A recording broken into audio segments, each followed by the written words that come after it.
Ready, set, adventure! Thanks for joining us today at Hikanuki World Tour as we spend day 2 of our NCL Viva cruise on the islands of Tortola and Virgin Gorda. Today we'll be answering some of the common questions about the Virgin Gorda Baths excursion, such as, is this worth doing? How strenuous is it? Who can participate? So come along with us on our walk down to Devil's Bay and through the caves and caverns of the baths, and you can see for yourself if this is something that you'd like to try.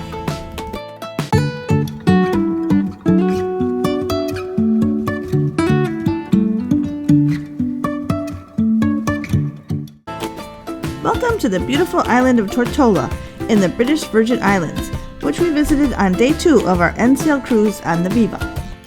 We decided to do a ship excursion to Virgin Gorda and the baths. We don't often do the ship excursions, but to see the baths is a bit complicated, so we thought the excursion would be the best way to do this. On our cruise in January of 2024, the price of the excursion was $129 per adult and was estimated to be a 4.5-hour trip. As a reminder, if you book an excursion through the ship, you are guaranteed to get back in time, whereas if you do it on your own, it's up to you to get back by all aboard time. This is a popular excursion, so you will be with many fellow passengers. When we were in port, there was also one other ship offering the same excursion, so we anticipated that it would be busy. Once you meet up with your tour group, you will be directed to a boat for the approximately 45-minute trip along the Sir Francis Drake Channel to Spanish town, Virgin Gorda. The trip is exhilarating, and it is amazing to see all the islands so close up. You'll also be able to snap some great pictures of the Viva as your ferry passes by. As you approach the island of Virgin Gorda, you will begin to see the giant rocks and boulders. You will also see the sandy beach at Devil's Bay. Once the boat is docked, you will be directed, or should I say herded, over to the safari buses. Follow the rush of people over to the buses and take a ride on the narrow streets and find your way to the Bath State Park. It takes about 15 minutes to get to the top of the state park, and you'll see some interesting scenery along the way. I'd like to take a moment to ask you to subscribe to Hikanuki World Tour. We invite you to come along on our travels with us. We'll offer some tips, tricks, and reviews as we tour the world and experience places new and old. We'd love for you to join us. Thanks, we really appreciate you. When you disembark, your guide will give you instructions about timing. You are basically on your own to make your way down to Devil's Bay. Our walk was a good 20 minutes on a well-marked sandy trail. There were cacti along the trail, and we saw several iguanas and lizards, but no snakes. As you can see, the path is rather narrow. It's very uneven. There are rocks along the way, in the path and next to the path. There are elevation changes, and it's generally fairly difficult. So I think this is a point where you have to ask yourself if you think you would be able to navigate down this narrow pathway. The path is downhill, so it's not that strenuous, but I would say definitely if you have mobility issues, it would be rather hard to navigate.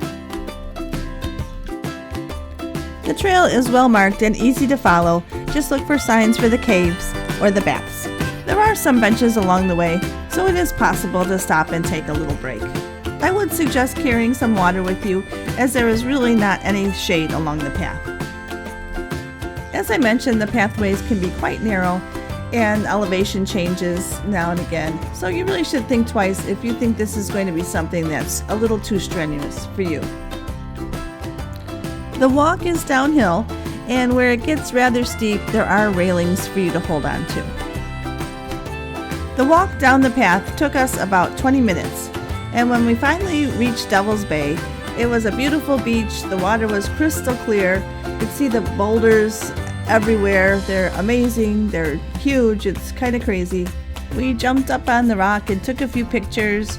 We waited a little bit in the water, which was quite chilly, and waited for our guide to call us for our walk through the caves. We probably only had about 15 minutes before we were called for our hike. When we were there, it was very busy, and there were many tours there, so make sure you know when to start looking for your guide and heading to the caves.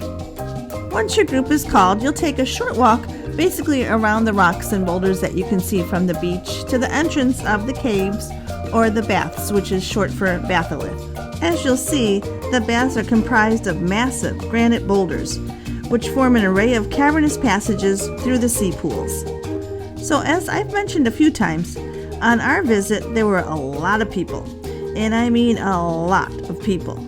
I'm not sure if this is always the case, but on our visit there were a lot of people.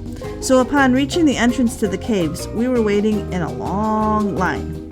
And the guides don't really do much to keep you together or bring any order to this process. You're basically on your own.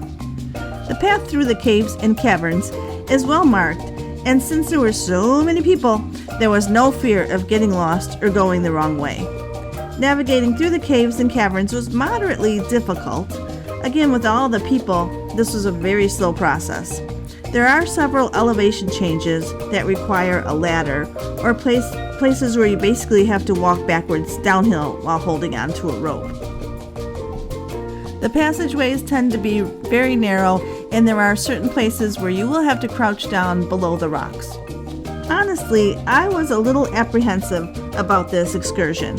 I was concerned that I would be too slow, or that there would be underwater portions, or that it would just generally be very difficult. But it really wasn't, and I'm glad I did it. But again, the crowds. This kept our pace to be that of a snail. It was slow with many stops, especially at the more difficult points. I never felt rushed at all, exactly the opposite in fact. But this trip is definitely not for everyone. And in my opinion, these are the people who I would say should not attempt this. I think those with mobility issues would really have a difficult time navigating both the path and the hike through the caverns. If your child is less than 5 years old or wants to be carried, I think this would not be the excursion for you to choose. Also, make sure you have appropriate footwear, sturdy shoes for the walk down and water shoes for the cave portion. I think if you're claustrophobic, you might feel very closed in because there are a lot of tight spaces, and with the crowds, you have to just keep going forward no matter how you're feeling. And that brings me to another point. If you don't like crowds, then don't do this as a cruise excursion because it just is so busy. And then finally, if you're looking for a relaxing day, this is a very scheduled, regimented excursion. So you're on somebody else's time schedule. We only had maybe 10-15 minutes on the beach, and the rest of it was go, go, go. So if you want to just relax on the beach, this would not be an excursion for you. Once you emerge from the baths, you will find yourself among all of your new friends from your walk.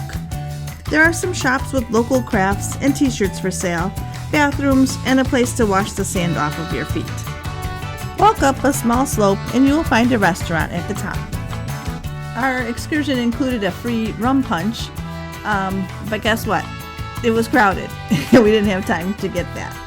The restaurant did afford beautiful views of the area, so we did snap a few pictures, but unfortunately we just didn't have a lot of time to enjoy it. We boarded the safari buses and then the ferry and went back to the ship. We got back to the dock with plenty of time to spare, giving us a chance to explore the area, do some shopping, look at the restaurants, and just have a good time before getting back on the ship. The restaurant area was really hopping when we got back. With a lot of loud music and good smelling food, it was a really vibrant, fun place to be. Overall, I enjoyed this excursion. I probably would not be in a hurry to do it again, but maybe if I was vacationing and there were no cruise ships in port and the crowds wouldn't be so crazy, then I might try it. I would also recommend if you're on a cruise and this excursion is offered, make sure you do the earliest one possible, because that might help you alleviate some of the crowd problem. For me, I'm glad I did it. It wasn't as difficult as I imagined, and the scenery was truly awesome. It's probably a one and done just because of how crowded it was, but I would recommend it, just with the caveat to expect crowds, but don't necessarily let that dissuade you. Back on the Viva, we enjoyed a beautiful sunset. And until next time, we're wishing you the happiest travel days, and our travel wisdom for the day is: travel far, travel wide, travel often. Thanks for joining us at Hikanuki World Tour. I hope I've given you some insight into our excursion to the Virgin Gorda baths and what you can expect. In the description box below, I've linked a video of our top 5 likes and dislikes while we were on the NCL Viva and our trip to Barbados and what we did on the island. So join us again at Hikanuki World Tour as we invite, inform, and inspire you to follow your travel dreams.